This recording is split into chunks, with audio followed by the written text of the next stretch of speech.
Hi, everybody. How's it going? Thanks for coming out. I apologize for the big old light in the mirror. I'll wait a few seconds for people to show up.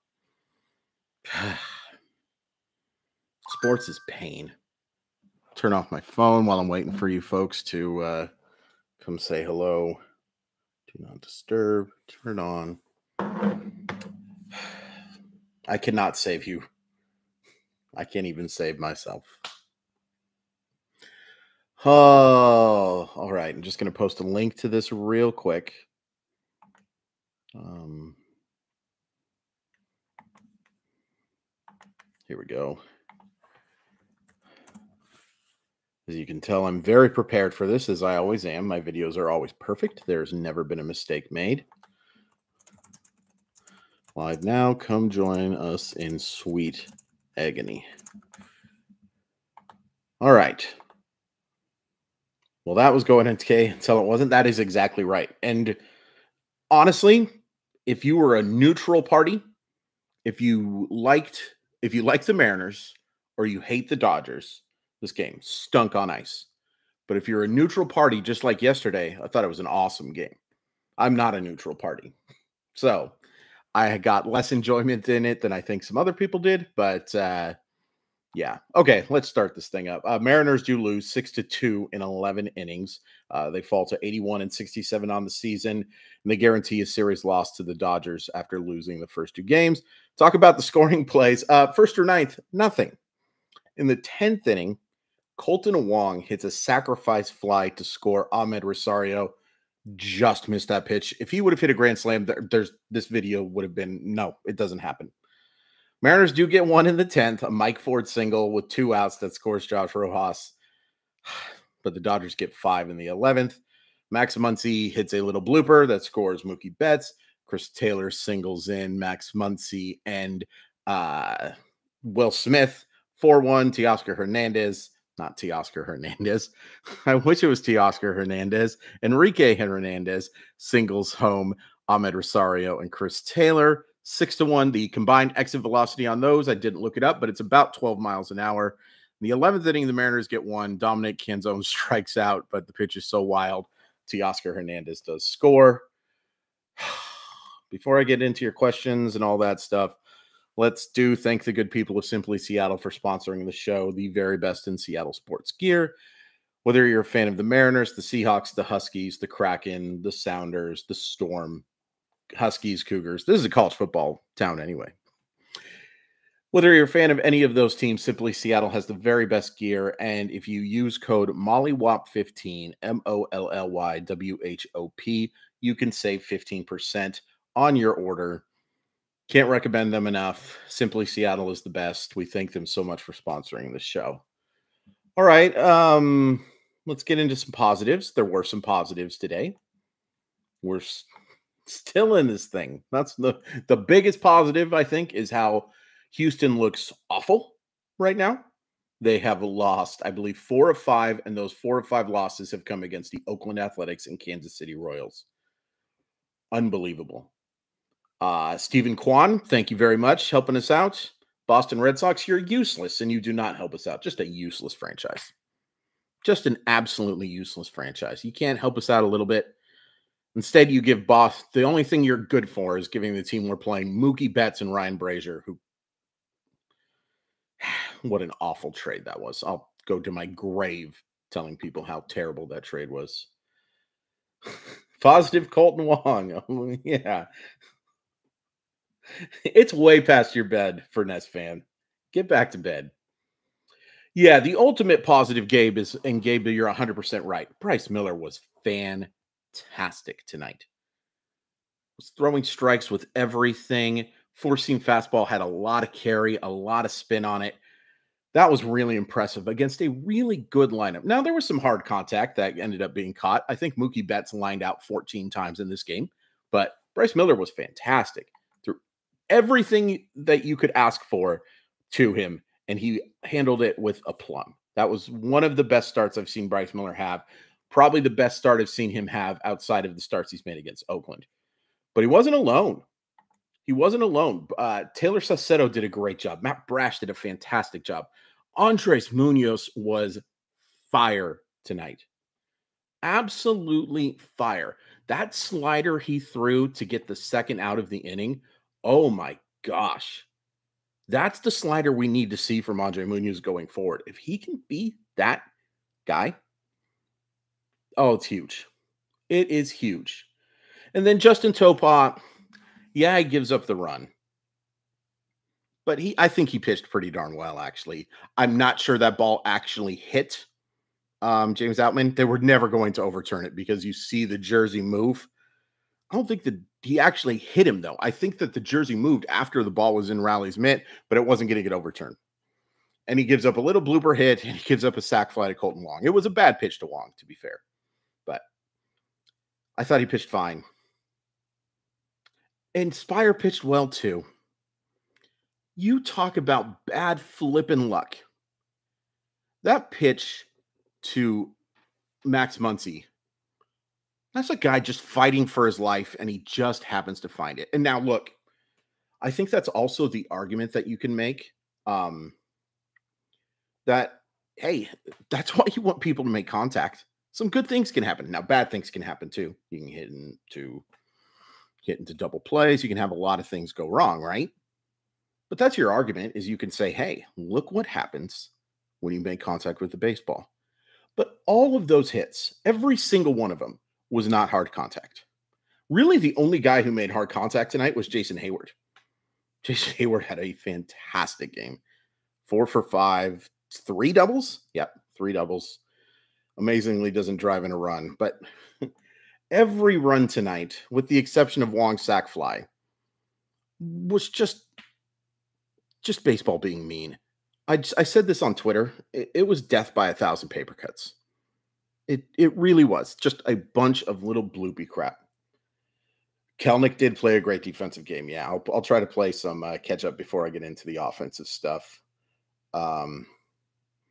Yeah, this one hurts.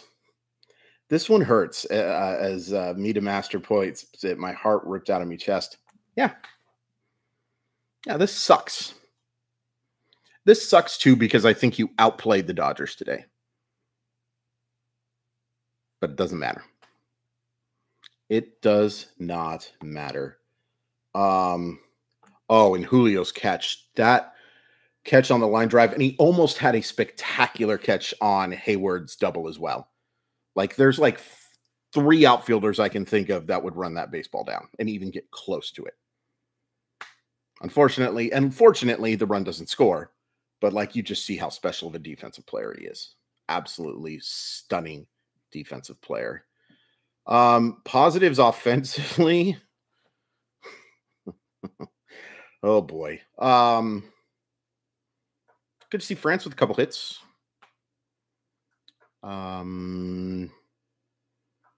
Josh Rojas and Sam Haggerty, those back-to-back hits, that could have been big, but it ends up not being big, and we'll talk about it. And Mike Ford. Good for you, Mike Ford. I know I have given you a hard time, and I will continue to give you a hard time because there's a lot of really bad at-bats that you take. But that was huge. That was huge. And we'll get into the negatives, and then I want to talk about one decision that really bugged me. JP struggled.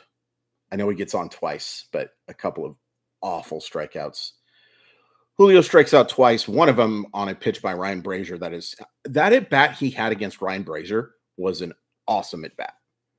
The result is bad. The result is absolutely terrible because he strikes out. But that was a terrific at-bat. Fouled off some really good pitches, had some really good takes. Just ends up poor. The process for Julio in that at-bat was good, and I was encouraged by it. It's weird to say I'm encouraged by a guy who should be second or third in MVP voting, but you know what I mean. This was not him trying to do way too much. Maybe early in the account a little bit, but I thought it was a really good at-bat. It just, the result was bad. Not the case for Crawford in that at-bat against Vesla. That was awful. Cal really struggled. Eugenio really struggled. Jared struggled. Demo struggled, although Demo made a fantastic defensive play, so that was nice. The offense, for the most part, just did not get the job done. And look, it's nice to get people in runners in scoring position, right? That's the goal. You want to get runners in scoring position. 2 for 23 over the last 2 games. That's pathetic. That is pathetic. Goodness gracious. And yeah, Daryl, I think Cal does need a day off. He took one right between the big and the dumper again today. He's got to be exhausted. I would be not shocked if Big Dumper is out of the lineup tomorrow. Not shocked. Oh. Yeah.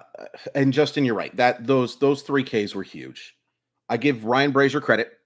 Ryan Brazier. So I mentioned this on Twitter. Ryan Brazier had a 7.29 ERA for Boston.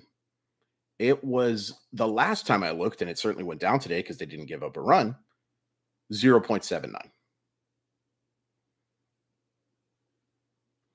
Yeah, Matthew, I'm not sure I agree with that. I see what you're saying, swings for contact versus power. Julio's swing is going to be pretty much the same thing. He like you said, he was trying to do a little bit too much. I get that. I don't know if he's making hard contact on either of those pitches. Yeah, walks, Kelsey, you're 100% right. The walks are going to kill you. You issue walks, you issue hit by pitches against teams like the Dodgers, they're going to get you real bad. Yeah, ERA is a bad reliever stat, I know. But take a look at the K to walk and all that stuff too. Ryan Brazier he's been really good. But you're right. You're right. ERA for a reliever, a very flawed stat. Don't use my logic against me. Do you think they should have bunted when they had the back-to-back singles? I would not have hated a JP Crawford bunt in that situation. Because here's what I think would have happened. I think that with that bunt, they probably intentionally walk Julio and you load your bases and you've got Teoscar and Cal give them that shot with second and third. Now, nobody made contact, so who knows how that works out. But I would have liked to have seen a bases loaded situation there. Yeah, I have a ton of confidence, Daryl, that Cal will come back strong. It is worth pointing out his batting average with runners in scoring position has been pretty bad this year, too. He can try to do a little too much as well. He's still somebody I trust a ton, but okay. So since people are asking about Service, I actually think this was one of Service's better managed games, except for one thing. So after Ford gets that single there, I know Dom Canzone is not fleet of foot. You have to pinch run it. Mike Ford is as slow as any player in baseball. And if you have Dom Canzone running there, I think he probably makes it. I think he probably scores that run.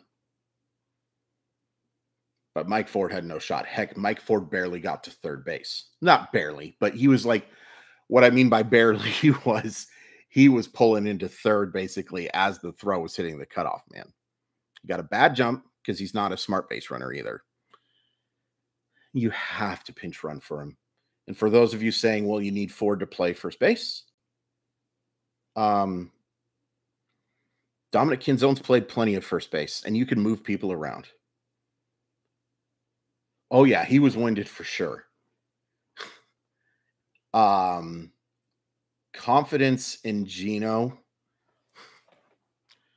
Not really. He just looks lost at the plate. And that's, Chad, what you just said there. I'm going to read that. I wish you had the ability to add the questions. Maybe I'll start. Can I do that? Nope, I can't. But the thing is, that's the thing. A game where they do nothing for 9 innings. It's what's considered better for Service. I'm not sure he's holding them back, but he certainly isn't getting enough out of the team. I think that's really fair. I don't think he's killing the Mariners. I just don't know if he's making them better. And yeah, Daryl, you're right. Luis Torrens is perfectly capable of playing first base as well. Now, it's a little risky to put Torrens there because if Big Dumper gets hurt or something like that. Yeah, it's It's been bad. There's situational hitting for most of the year. And I know that some statistics like WRC plus and stuff suggest they haven't been that bad. I just have very little confidence in this team when there's runners on in scoring position, and it's not the big boys batting. The big people batting, excuse me.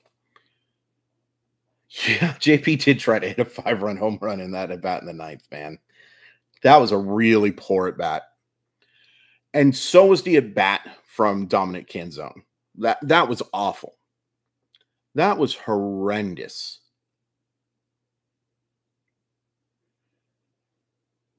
That was just so bad. What are you doing?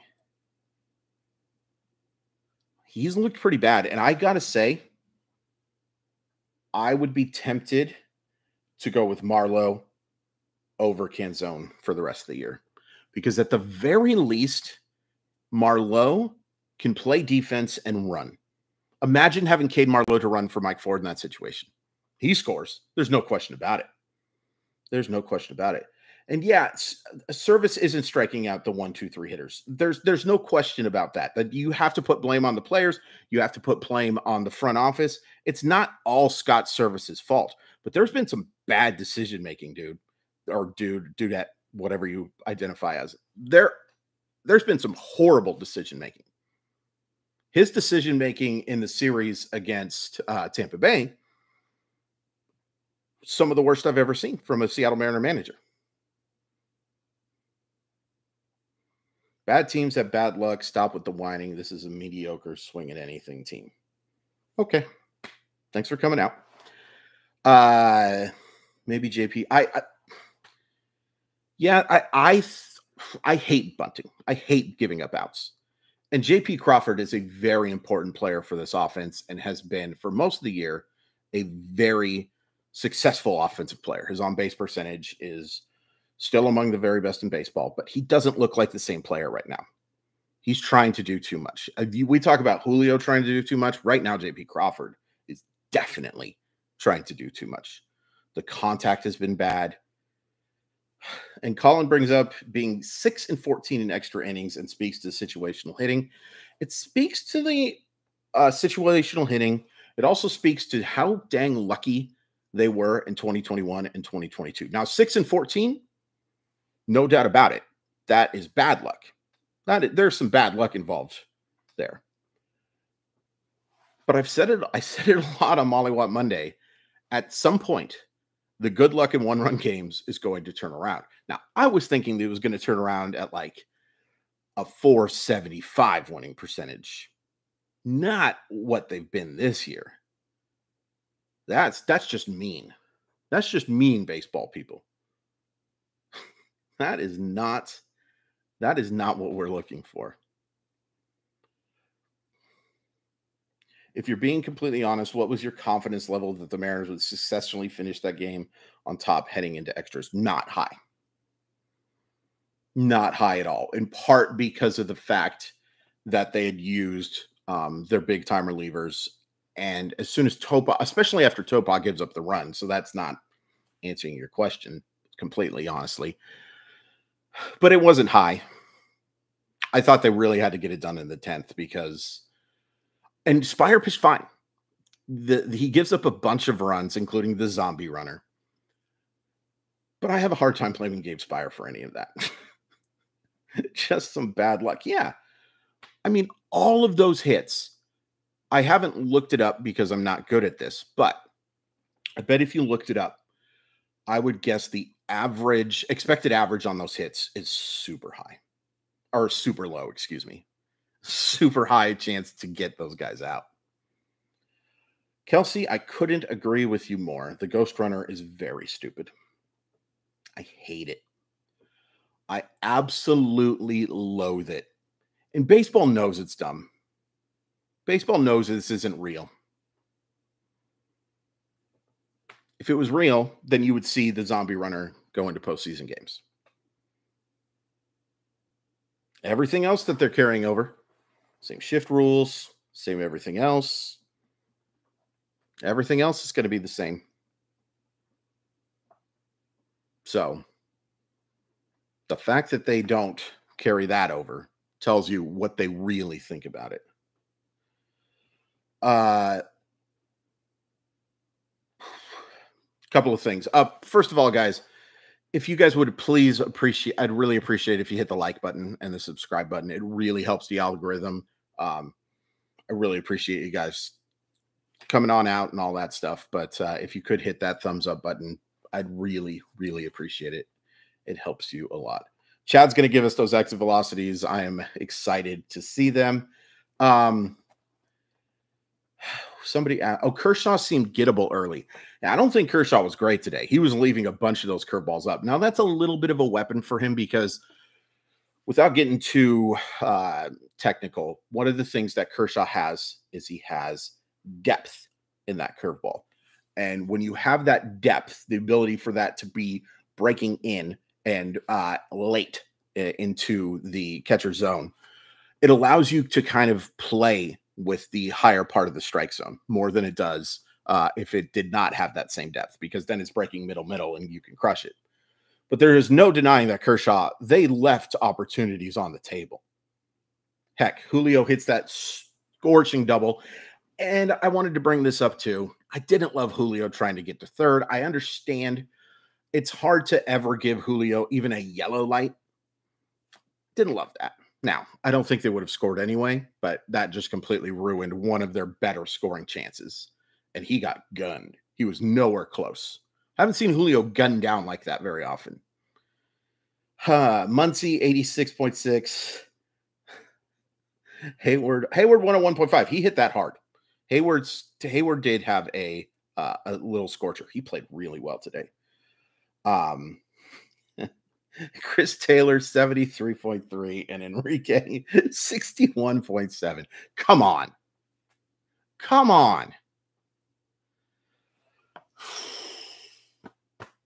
That's just bad luck. By the way, you can see how well the Mariners are doing here. I don't know if you can tell by this, but put my shirt on backwards, inside out. Yeah, Derek, I totally agree. That was the best I've seen Munoz look in a long time, too. Probably since May, maybe June. It was very, very impressive. Kelsey, that strike zone today and yesterday was just awful. Awful. I need those robots. Tyler, like I said, that's what a lot of people say. A lot of people say that, hey, that is what happens when you put the ball in play. Good things can happen. Now, nobody ever says that's what happens when you put the ball in play when somebody hits into a 6-4-3 double play either. You know what I mean?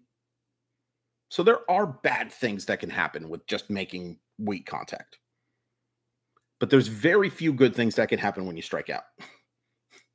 Very few. In fact, there's one. Ball can get by you and a runner can advance. That's the only good thing that can happen. And if you want to say, hey, a strikeout means you don't hit into a double play, you could say that too. Yeah, 15 strikeouts is too much. There's no doubt about it. And we do have to do this. We have to give some credit to the Dodgers pitchers. Emmett Sheehan is going to be a stud. He looked fantastic tonight. Fantastic. Ryan Brazier has been fantastic since that trade. Brusdar Graterol has been one of the most successful relievers in baseball this year, even though for somebody with his stuff, it's weird that he doesn't strike out more guys. The drop third strike rule is dumb, Dylan. It's a very dumb rule. So, but yeah, just to get back to it,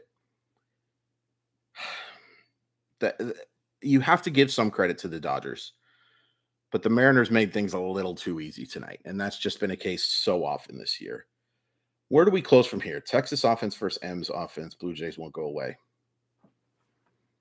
I think this is going to come down to still, I don't know. It's going to be fascinating. Every time I think, well, it's going to come down to Mariners Astros. No, it's probably not going to come down to that. It's going to come down to Mariners Rangers. I don't know. Mariners Blue Jays. I'm so thankful the Mariners have that tiebreaker right now. I have no idea what's going to happen. I think the Mariners are going to make the postseason. but I think it's going to be excruciating. Everybody's limping in. Like even Toronto today played awful. Played an awful baseball game, but get the win because Boston is just absolutely falling apart. Any insight on who's on the mound against Gilbert tomorrow? They have not announced it, but it's probably going to be Gavin Stone. And here's something to hope for. And if you're watching this and you run a bar in Seattle, do not overserve anyone. But maybe keep the register open until about 3 or 4. Maybe let him have a real good time. Don't let him drive. Don't overserve anyone. Serve them just the right amounts. Would not hurt the Mariners to have a lineup against a hangover team.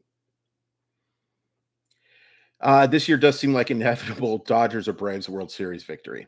I'm not going to go quite that far, but those are the two best teams in baseball. I got a lot of pushback yesterday about me saying that I think the Dodgers are the best team in baseball, and I get it. I get it. Atlanta's been so good all year. They've got the MVP in my humble estimation, even though I think Mookie Betts is so deserving. I would love to see them split it, to be completely honest with you. I just think the Dodgers lineup is just at a different level when it's going. Just at a little different level. Yeah, Tyler, and that's the thing. As Tyler says, this team walks into division with even a halfway decent offseason this last winter. A better offseason, and imagine this team. I think I've said this like 4,000 times in this video, or these videos. Imagine you start out 43-37 instead of 38-42. It's not that big of a difference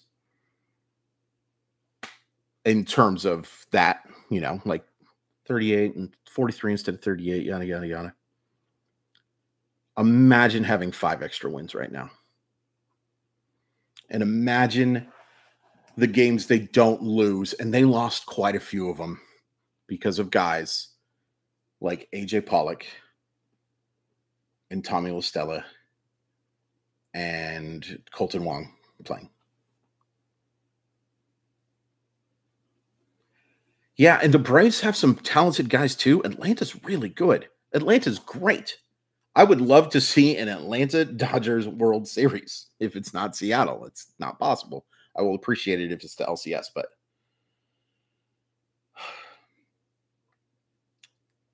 just imagine though. Imagine that you have those 5 extra wins because you have a better offseason. And yes, while I don't want to call it a positive for the Dodgers because that situation is heinous, but I get what you're saying 100%. Ryan Pepion's awesome. The fact he's throwing strikes. I mean, the scary thing about the Dodgers is how good they are now and how good they're going to be going forward. Same thing for Atlanta too. Their farm system is good. Yeah, a lot of people asking about JD Martinez, and I tried to ask some folks about how realistic JD Martinez would be in Seattle. I didn't get a real good answer. I know that the Seattle Mariners didn't push for it, which is disappointing. I don't know if JD Martinez had actual interest in coming here. I think he had an interest in reuniting with a bunch of guys for the Dodgers, and that was just kind of a match made in heaven. But it's just kind of funny hearing people talk about like, hey, why would you want a full-time DH? Why would you want a full-time DH? Are you telling me that the Mariners are a smarter organization than the Dodgers? Come on.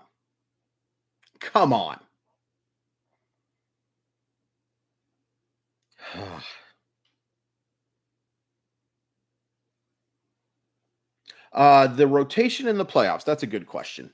I think it's pretty obvious at this point that you go Luis Castillo 1, assuming you can set it, of course.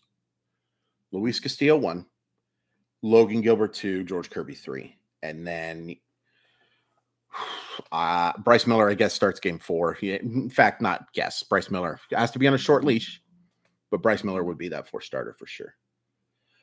As far as Ohtani, yes, the Seattle Mariners are going to try very hard for Shohei Ohtani. I have beyond doubts that the Seattle Mariners are going to get Shohei Ohtani, but they're going to try. They are going to try. 100%. Again, if you're watching this, if you could please hit like and the subscribe button, I'd really appreciate it. I'll see if you guys have any more questions. You can get by really only pitching 3 in most series. Yeah. I mean, it's going to depend on off days and stuff like that. And I really haven't looked at that too hard, but you're going to probably have to at some point, if you make a deep run, use Castillo on 3 days rest or Gilbert on 3 days rest. Ideally, it's 4. Ideally, it is 4. And, the 4th game could be kind of a bullpen game, but yeah. You personally think Bryce start like game 4? I'm fine with Bryce starting game 4. I wouldn't start Bryce over the other 3. As good as he looked today, we have seen him look fantastic and then follow that up with a clunker. Let's see how he finishes the year, and let's see how Kirby finishes the year. Thoughts on Gilbert for tomorrow? Must win. Must win might be a little too strong, but it's pretty darn close. It's pretty darn close. What I think happens is if you don't win this one, and maybe you should be sweeping Oakland anyway, but if you don't win this one, you need to bounce back with a sweep. You absolutely need to bounce back with a sweep. I think Castillo can go on short rest. I think so too. It's just hard because it's just hard to know how they're going to react. And it also will depend on, look, maybe you get lucky with a Luis Castillo start and you have him go 6 innings and only 80 pitches. Then I feel a lot more confident in using him on short rest. My question is, out of the pen for the postseason, empty the tank for 1 to 2 innings for Bryce Miller. I don't hate that either. Maybe you work an opener ahead of him and then you have Bryce Miller for 2 to 3 innings after that. I don't hate that. I don't hate that at all. Dylan, his market went to a place we weren't expecting it to. Dipoto on redacted in March when Ohtani signs a huge but reasonable contract for the best player of our lifetimes. 100%. 100%. Oh, man. And yeah, I would imagine tomorrow you do see the Dodgers with a less than spectacular lineup. Some guys are going to earn the day off. But even still, the Dodgers have depth. The Dodgers have depth that the Mariners can only dream of at this point. They're such a good organization. It's not fair. You spend all that money and you're good at player development. I thought you could only do one.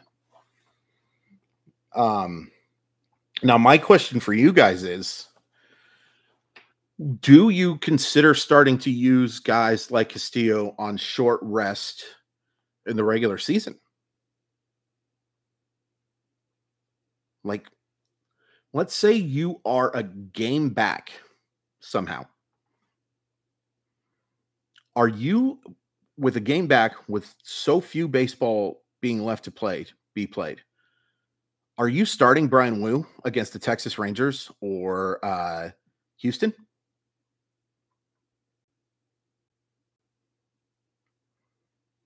That's tough. That's tough.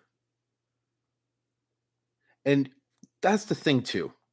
Winning the division is not just anymore just about a pomp and circumstance thing. There are literal benefits to winning the division.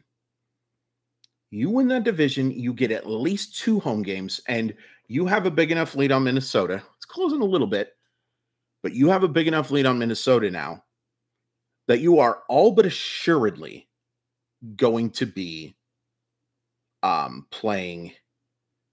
You're going to have a bye, and you're going to play those first 2 games at home.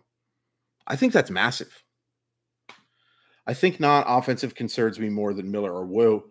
I would agree with that to a point. I think maybe we might be a little too what's the word I want to use? Recency biasy with uh Brian Wu against a 10 pounds of crap in a 5-pound bag lineup that Oakland put out, or excuse me, Los Angeles put out. Oakland's lineup might be better than the Angels, to be honest with you, at this point. I still don't trust him very much. Now, I don't trust this offense a whole heck of a lot either. But I would be really tempted if you have to go with Castillo with some 3-day rest to end the year. I think you can only do it once, but I do think that you have to consider it. And that's the other thing too, Dylan, is yeah, 100% right. You set that rotation for what you want it to be. And the team that you just played in the wild card round does not. And you root for 3 games.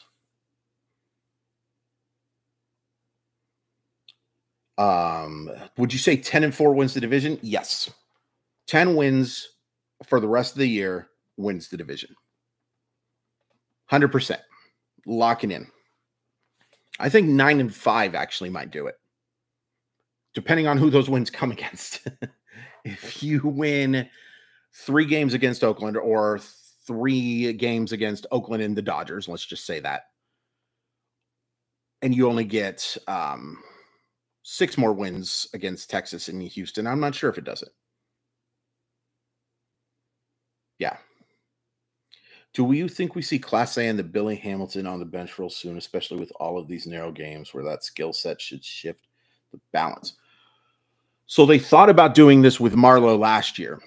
They added him to the 40-man roster, and it was more towards, in fact, they added him right before the postseason started.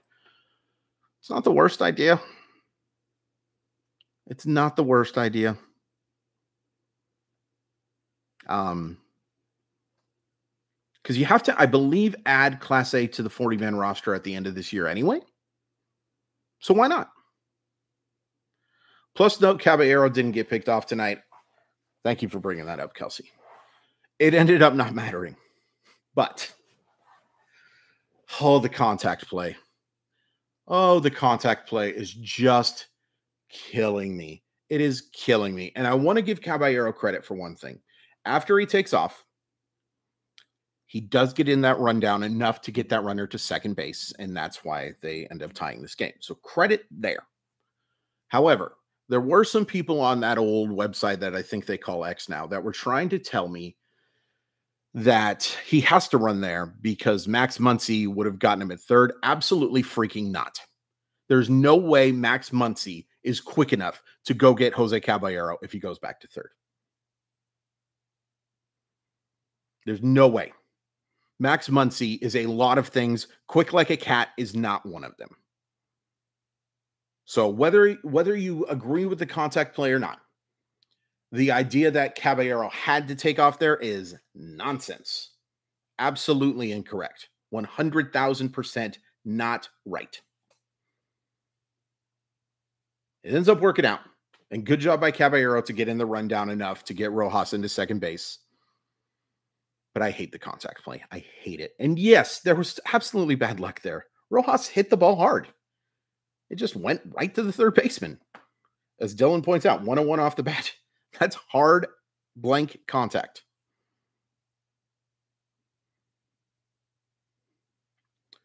Yeah. I mean, yeah, he's great at hitting well out of the zone curveballs, unfortunately, too. Gosh, I mean, when I saw the location of that pitch and where that ended up, I just about threw my laptop. So baseball gets you, it's such a wonderful game because sometimes it can be so fair, but a lot of times it can just be the cruelest freaking thing in the world, man. Spire makes a great pitch there with 2 strikes. And Muncy just throws his bat at the son of a gun. Oh, I hate it. I hate it. All right, that's going to do it for me, guys. I appreciate everybody coming out again. These, especially for these being so spur of a moment, to get a good number of folks in here to talk baseball. I just really do appreciate it at the top of my heart. I don't think from the bottom of my heart, top of my heart, and the bottom of my heart, every part of the heart, all very appreciative. Before you go, if you would please hit like and subscribe, it would mean an awful lot to me. Follow me on all those websites and all that stuff. But yeah, I'm gonna be doing more live chats, Kelsey. I'm gonna be going. I'm gonna.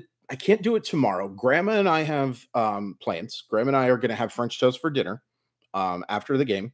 So I'm gonna record after that, and that's the most important thing. Is Grandma's making me French toast, and I never miss Grandma's French toast.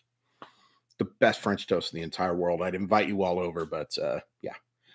But I am gonna go live pretty much every game for the final 10. I think I'll go live as much as possible. We need this live therapy. That's exactly right. Thanks again, guys. This was a lot of fun, even though it again comes after a loss. One day we'll get to talk about a win. Thanks, everyone.